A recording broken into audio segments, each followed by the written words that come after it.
J'ai l'impression que là on est dans le vif du sujet avec les troncs d'arbres, c'est un gros dossier ça. Hein. Voilà, ça c'est vraiment l'endroit que je déteste le plus en enduro. Ouais. Parce que les troncs, en général, ça glisse beaucoup.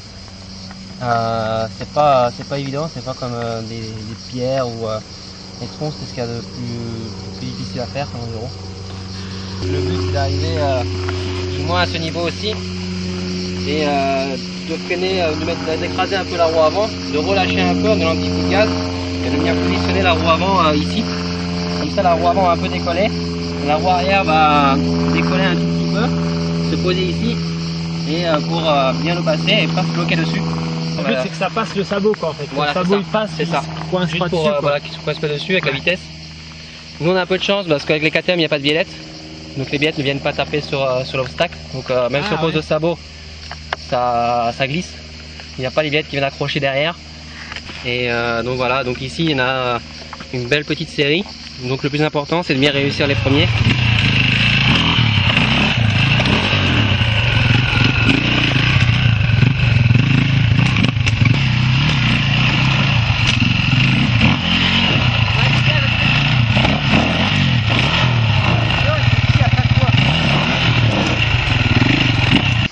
Tu as un petit gaz comme ça, tu mets juste la roue avant et tu vas décoller même comme ça.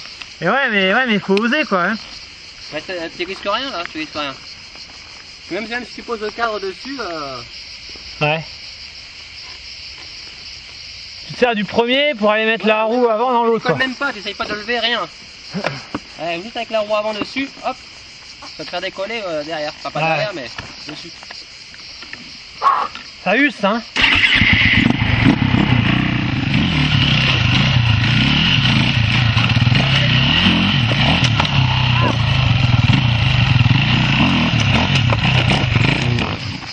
Bah déjà physiquement ça calme bien. Ça calme bien parce que je pense que je fais pas ce qu'il faut donc je crispe un peu. N'est-ce pas Johnny? Bah, un petit peu mais même pour moi c'est difficile.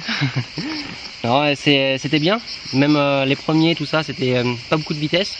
Par contre c'était vraiment bien fait, tapait bien la roue avant au-dessus du tronc. Et il y avait même la roue arrière qui suivait, qui est quasiment en roue arrière pour aller derrière.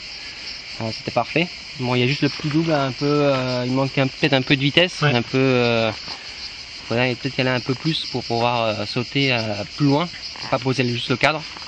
Mais sinon le reste pas mal. Et éviter aussi sur les troncs un peu en biais d'aller vers trop le milieu, essayer de prendre plus vers l'extérieur. Déjà il y a plus d'écorce déjà. Et puis il y a un petit rebord là, un petit truc qui sort du tronc. Ah oui, qui oui, fait que on glisse pas sur le tronc. Ça facilite, ouais. Et après on est quand même un peu mieux aussi mis, on a un peu plus d'espace pour passer l'autre tronc qui suit.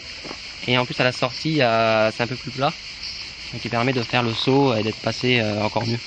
Mais ceux-là quand ils sont mouillés c'est quasiment infaisable. Ou alors faut arriver de face quoi, si tu arrives de biais. Voilà, ceux-là en général, même quand il pleut on fait un contour un peu.